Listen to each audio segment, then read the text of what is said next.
Was this, as some experts have called it, an inevitable threat?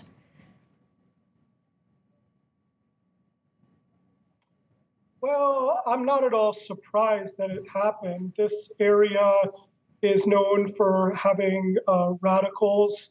There were also some other incidents in that area, some anti-Semitic vandalism. We know that in 2000, and that was quite recent, and we know that going back to 2000, Strasbourg was also part of a plot, a rather elaborate plot to attack, and that one was thwarted.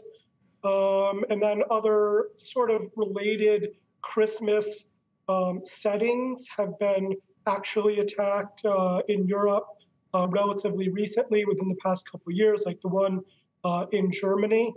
And furthermore, just more broadly, when you look at lone wolf terrorism in the West, the numbers suggest that over the past 5 years or so, these kinds of attacks are up. And furthermore, governments really don't seem to have a good answer to stop them. So in all these senses, there's a certain inevitability to this kind of an attack. Max Abrahms, you're saying you're not surprised that, but do you think that France is more vulnerable at this moment because of ongoing anti-government riots across the country? Are our security forces essentially exhausted and even caught off guard?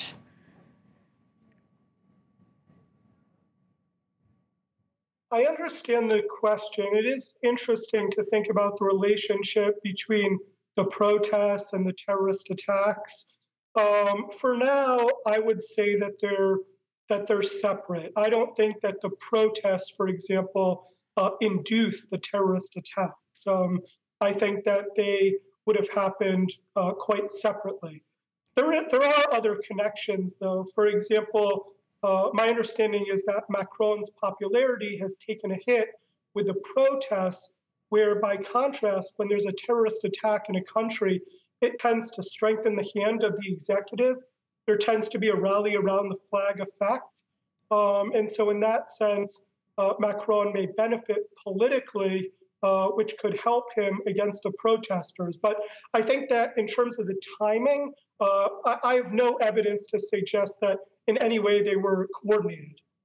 So links being made, conspiracy theories flying around. Some observers have actually been rather quick to say that homegrown attacks like this can be linked to the fact that the Islamic State group has gone underground in Syria and Iraq. But for me, it feels rather early to make that kind of assertion.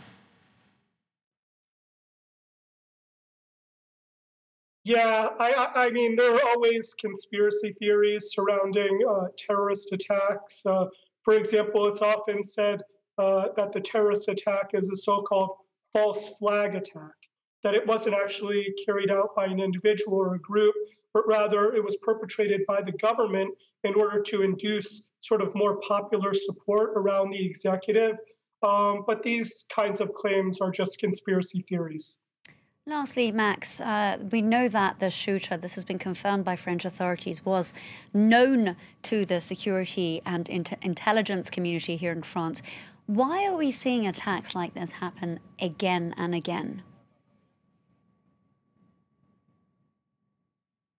Well, I'm really of two minds on this. I mean, on the one hand, it's very frustrating. It's upsetting even when you find out that a known radical, a known extremist had enough freedom of movement to, buy a weapon and to go into a crowded space and to commit an attack.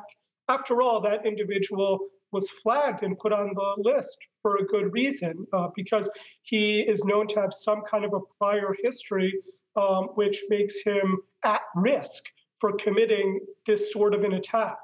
On the other hand, pragmatically, when you look at the number of individuals on the so-called S list, I think it's 26,000 or so, and security forces simply cannot, monitor individuals all the time, just as a pragmatic issue as well as legal issues. Sometimes there isn't enough evidence to, put that additional level of surveillance on the individual. So I understand both arguments.